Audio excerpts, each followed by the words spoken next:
তো সেই জন্য আজ বলছে প্রহ্লাদ মহারাজ, হে প্রভু আমি দেখেছি, সেই জন্য অভক্ত শেষ জাতি শস্ত্রম জন্ম তপ অপ্রাণ্য দেহস্মণ্ডনম লোকল মঞ্জনম। প্রহ্লাদ মহারাজ বলছে, ব্রাহ্মণ ক্ষত্র বৈশ্য আদি উচ্চকুলে জন্মগ্রহণ করা সত্ত্বেও কেউ যদি ভগবানের ভক্ত না হয়, তাহলে সেই সমস্ত সদ্গুণগুলো মৃত শরীরকে শৃঙ্গার করার মতন।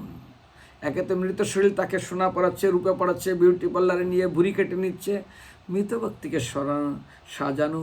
সেই জন্য হে প্রভু আপনি চিন্তা করবেন না, আমি আপনার কাছে একটা প্রার্থনা, হে প্রভু।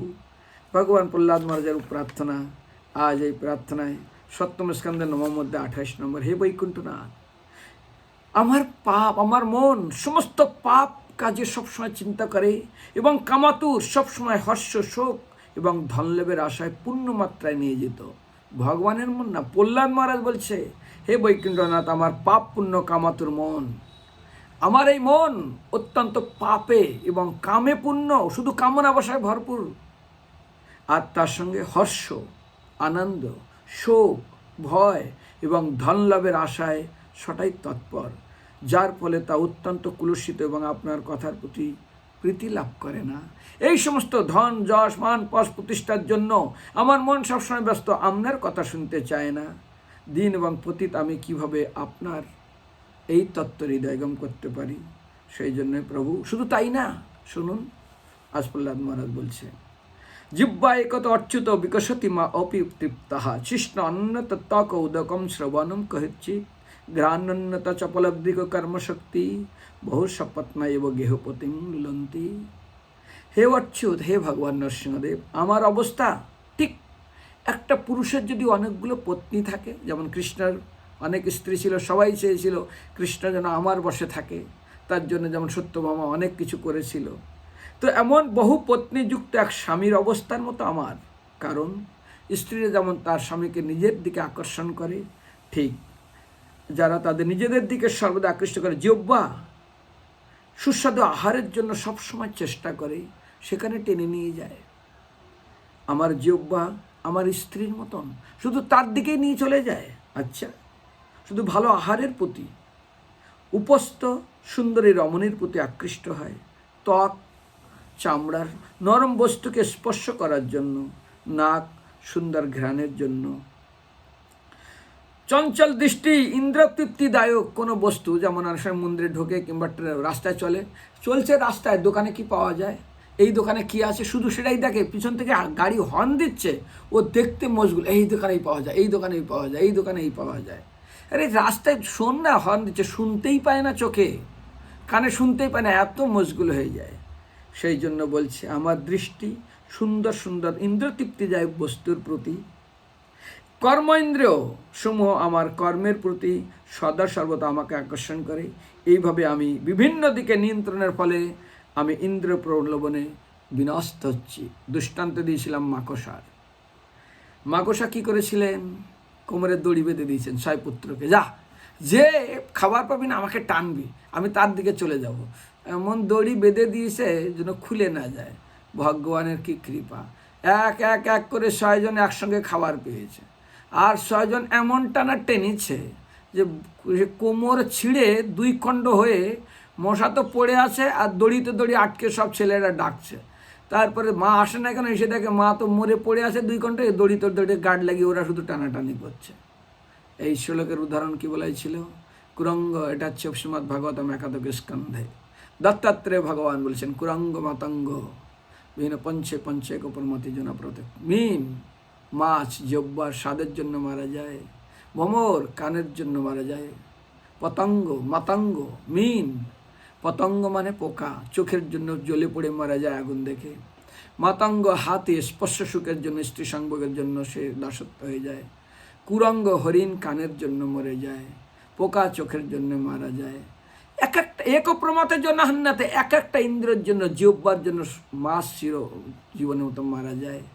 তো একও হান্নাতে একটা ব্যক্তির জন্য একটা প্রাণী মারা যায়। হে প্রভু, আপনি বলুন, আমার ইন্দ্র সব দিকে দৌড়াচ্ছে, আমার গতি ঠিক মাকসার মতন, কিংবা বহু স্ত্রী সমন্বিত পুত্রের মতন।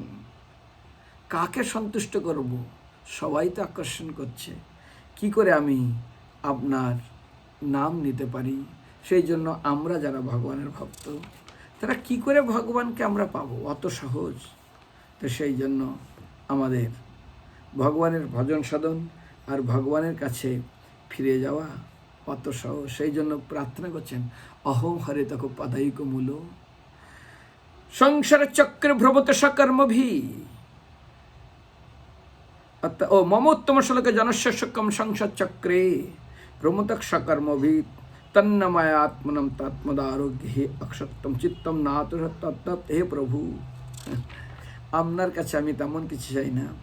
আমি শুধু একটাই প্রার্থনা করি, এই সংসার চক্রে আমাকে বারবার জন্ম মৃত্যু জরাবধিতে আসতে হবে। কারণ আমি ইন্দ্রতৃপ্তির জন্য আমি হোটেলে গিয়ে অর্ডার দিয়েছি, খাই আর না খাই পয়সা দিতে হবে। সেই জন্য ইন্দ্রতৃপ্তির জন্য বারবার আমার সংসার চক্রে কর্মফল সমাপ্ত না হলে আমাকে আসতে হবে। যেমন অঙ্কের ভুল থাকলে অঙ্কের উত্তর মেলে না। কিন্তু আমার একটাই প্রার্থনা, আমার কর্ম অনুসারে যে জনিতে আমার জন্ম হোক না কেন, আমি যেন আপনার ভক্তদের সঙ্গ প্রাপ্ত হই। আপনার সঙ্গ থেকে যেন, আপনার ভক্তের সঙ্গ থেকে, আমি আপনাকে চাই না, আমি আপনার, যেমন রামচন্দ্র ভগবানকে, যখন রামচন্দ্র ভগবান বলল হনুমানকে, চলো হনুমান তুমি আমার সাথে সাকেত ধাম গোলক ধামে চলো। গোলক মানে ওটাকে বলা হবে অযোধ্যা ধাম, গোলক বৈকুণ্ঠ লোকে। বলে না, সেখানে আমি যাব না। বলে কেন? ওখানে আপনার কথা নেই। আপনি বলেছেন না, নৈনম তিষ্ঠন্তি বৈকুণ্ঠে যোগিনাম হৃদয়াচা যত্র গায়ন্তি মদ্ভক্ত তত্ত্বতিষ্ঠ। যেখানে হরিকথা নেই, যেখানে হরিকথা আছে সেখানে আপনি আছেন, সেখান থেকে এক পাও আপনি জান্নাত। তত্ত্বতিষ্ঠতি নারদ। প্রভুর সৎসঙ্গ কি পাবো ওখানে? অনেকেই দেখি আমাদের ধামে যায়, মায়াপুরে ধামে বাস করব, ধামে থাকবো। আরে ভাই, ধামে যারা যায় কেশো খুঁড়তে গিয়ে সাপ বেরিয়ে পড়ে। কেন?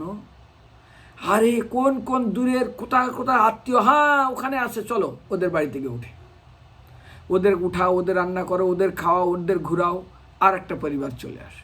ওদের উঠাও, ওদের রান্না করো, ওদের খাওয়াই, এই করতে করতে তারপর পয়সা থাকে না, তারপর কাজ খুঁজতে হয়, তারপর ওভার ডিউটি করতে হয়, ধামে বাস সমাপ্ত। এই জন্য কয়েকটা জিনিস থেকে দূরে থাকতে হয়। জঙ্গল দূর থেকে ভালো লাগে, তার থেকে দূরে থাকলে ভালো, নইলে হিংস্র প্রাণী। আত্মীয় স্বজন থেকে দূর থেকে দেখতে হয়, নইলে সম্পর্ক নষ্ট হয়ে যাবে। যত দূরে থাকলে তাদের সম্পর্ক ভালো থাকবে। সাধু সন্ন্যাসী থেকে দূরে থাকলে তাদের প্রতি শ্রদ্ধা থাকবে। ধাম থেকে দূরে থাকলে ধামের প্রতি ভালো শ্রদ্ধা নিষ্ঠা থাকবে। সেই জন্য কয়েকটা বস্তু থেকে দূরে থাকার জন্য শাস্ত্র নির্দেশ দেয়। অতি নিকষতে অনাদরণম কারণম। যেমন ঘর জামাই করে রাখলে যেমন তার প্রতি ধীরে ধীরে খারাপ ব্যবহার হবে, সাধুগুরুর নিকটে গেলে তাদের দোষ দর্শন হবে, পাহাড়ের নিকটে গেলে বড় বড় বোল্ডার হয়তো মাথায় পড়বে, জঙ্গলের নিকটে গেলে কোনো হিংস্র প্রাণী এসে আমাকে খেয়ে নেয় কিংবা সাপে কেটে দেয়।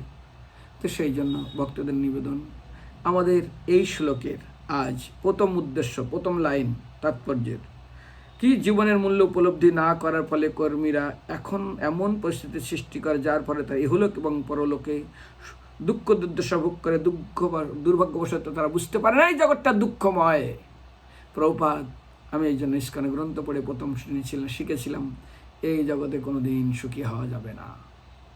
কই তন দুঃখী, শারীরিক দুঃখী, তো কই মন দুঃখী, ছেলে মারা গেছে, বাবা মারা গেছে, কেউ অপমান করলো, ছেলে খেতে দিচ্ছে না, আর্থিক সমস্যা, খুব অভাব অনটন, ব্যবসা ডাউনে চলে যাচ্ছে, কেউ অপমানজনক কথা বলছে, মন দুঃখী। ধন বিনা হে তো উদাস, সমস্ত ব্যবসা চৌপাট, যুদ্ধ বিগ্রহ, কোভিড, ধন বিনা হে তো উদাস, কীভাবে চলবে?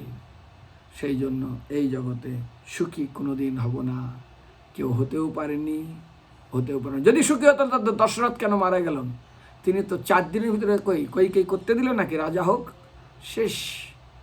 এই জগতে কেউ আপনার কথা শুনবে না, সবাই বলবে আমার কথা শুনো, কিন্তু আপনার কথা কেউ শুনবে না। যাই হোক, এটা আমি পরে ইউটিউবে দিয়ে দেবো, আর ইউটিউবে দেওয়ার পরে তোমরা পরে এই ক্লাস শুনে নিও। আমি আগামী সপ্তাহে কিন্তু প্রশ্ন করব যে আমি কি নিয়ে আলোচনা করেছি, এটা ভুললে কিন্তু হবে না। হরিবল। কারো কোনো